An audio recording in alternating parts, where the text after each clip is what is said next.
rritja e buxhetit prej 18%, vjen si pasojë rritjes së buxhetit përgjithshëm që qeveria ndon për komuna, si dhe rritja e gradit nga ligji për kryeqytetin.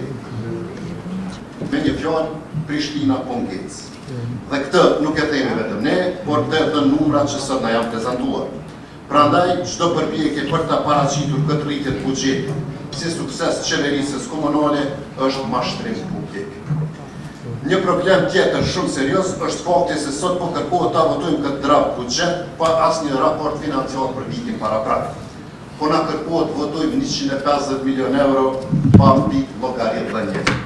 Situata rëndohet edhe më shumë nga fakti se akoma nuk e kemi diskutuar raportin auditimit pasqyra financiare të komunës tonë, buxhetit auditorit kombëtar për keqpërdorime janë në shifra të papara më herët. Gjithashtu, kryetari Roma fatkeqësisht gjatë gjithë vitit kaluar nuk ka raportuar asnjëherë para këtij kuvendi, përkundër obligimit ligjor që të ketë së paku 2 raportime vjetore. Por siç e dini të gjithë, siç e dinë edhe ne, kryetari Roma dhe normat ligjore të vendit tonë janë shpesh dy botë të kundërta.